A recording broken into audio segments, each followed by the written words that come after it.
Heh, tak goleki ilang-ilang ae. Apa Mbak Ida pengen goleki aku? Oh iya. Wingi semoyo Iki lho, ya aku rene mau katene katen bayaran. Iki lho utange. Heh, Apa maneh? lho entahlah 200 iki mekan. Sampeyan nyelene 500 ya apa salah kelewatan. Saya sik wis Opo sih karepku? Soalnya 300 iku Mbak Indah sepurane ya. 300 tak gawe tuku sepeda. Nambah sepeda anakku. Lah wae utange didhisikno. Engko tanggal piro utang maneh gak apa-apa. Salahe wis telat aku di semayani tok tak goleki lho gak ana ya apa sih ben iku yututi.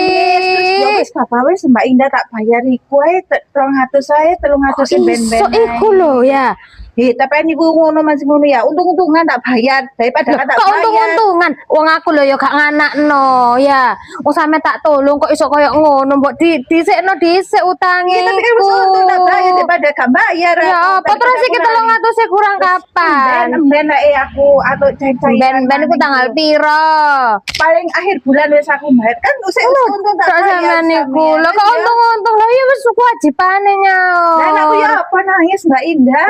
Waduh, sauren dhisik engko oleh pirang dina utang maneh gak apa-apa. Kok iso dong kayak aturan dhewe. Apa-apa 200 iki ya sun ya Mbak Indah ya 200. Oh, awas lho ya, Mbak, tak tagih.